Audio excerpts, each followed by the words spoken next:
After being expelled from a strict Catholic school because of this and these two things, my dad decided to chase me away from home also, and that's where I ended up in a single room where I've been staying for the last 30 years.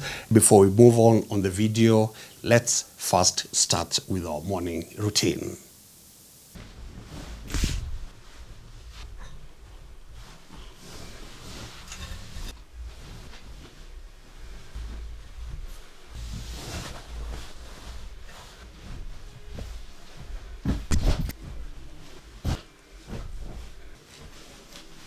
Do take a pen and a paper and write the word decluttering. It's going to either build you or destroy you.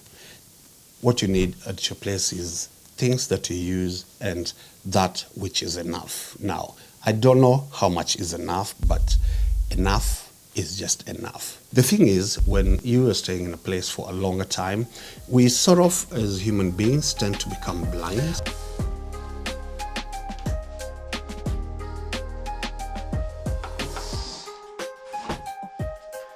Bit of my little bank.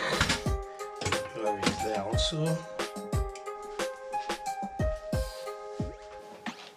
After living in a single room for a better part of my life, I would like to share some ideas, things that I've learned throughout. We shall look at furniture, color scheme, lighting, entertainment area, how you need to fix your room, what goes where, and there's quite a lot. So it's going to be a mishmash of different aspects so that by the end of the day, you're going to have concrete ideas of how you can make your life easier, better, and create a room that gives you those vibes that you're looking for. Lighting is key, my friends, because that sort of creates the room. Living in Sweden, we do have long winter nights, and so it gets really cold and dark, and through that experience, I've come to really appreciate the idea of having ambience lights in your room, and this definitely applies to the better part of the world because you need lights to move on. Have different levels with your lighting, and if there's one thing I try to avoid using as much is overhead lights here. Most of the times I just use the other lights around the house, and that gives me that comfort and ambience that I need. The thing with LED lights is I try to hide them. You know, that's how I've done it, but definitely you can do it your way, what feels more comfortable. Put like the LED lights behind the sofa, TV, the bed, you know, in a more, I don't know how to put it, but in a more anonymous places, and just make them give some light without being seen, because they can be quite destructive. Different people have different needs and taste when it comes to entertainment, because this is a very personal thing. I do also like that authentic sound, and that gives me exactly what I'm looking for. On the market nowadays, they do have very fine things. Come outside the box, go check out what's there, and depending with how much you can afford, buy it and try to fix. The thing is, I have my entertainment section in the middle of the room, which means I have that big bed on that side, and then on the other side I have like my YouTube studio. Both sides help me when it comes to accommodating and makes my sound very compact, and I love that. Small rooms tend to accommodate all this dust and all that, so it's more practical to be able to come to those corners when you're cleaning your place.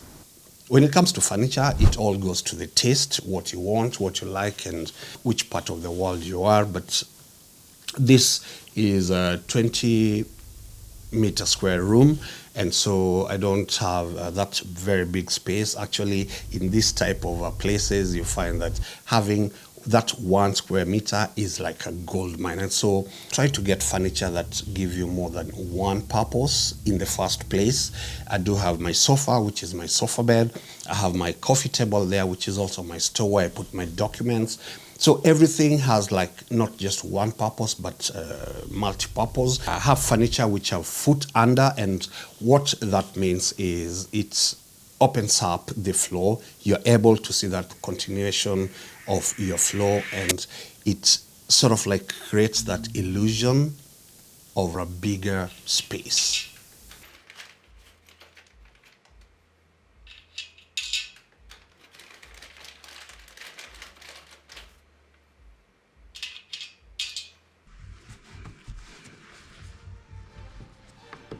Previously, I had my curtains on the window side, like most of the people do have.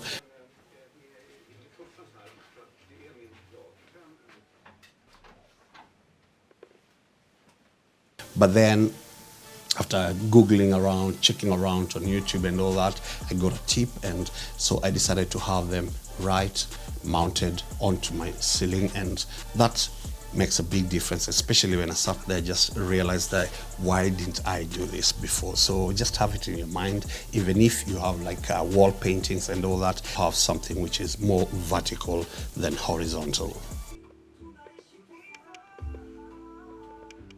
The color theme of your room sort of like is the ultimate thing that you have to take in consideration. Previously, I had a wallpaper. They do recommend that small rooms do very well, especially when it comes to neutral colors. Just try to have furniture with same color tone or same color like your walls, and what that does is it gives that illusion of continuation. And it doesn't mean that you cannot have things with other colors. Definitely you can. The whole world is about illusion. Why lie?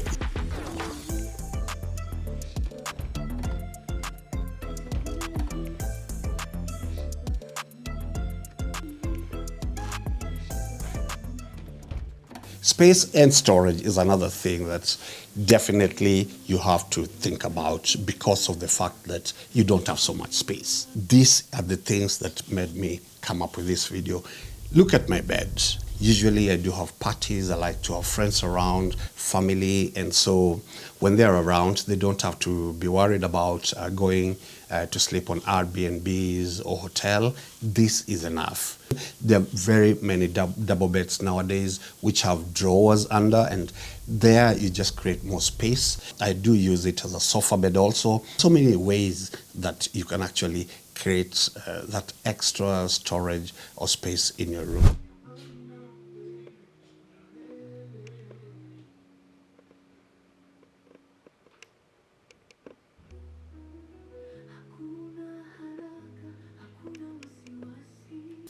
Thank you guys for watching. Your boy here, Hustle a Day. Please, if you're new on my channel, do give us a like, subscribe, and share the video to people or friends, relatives who may just be needing this type of information.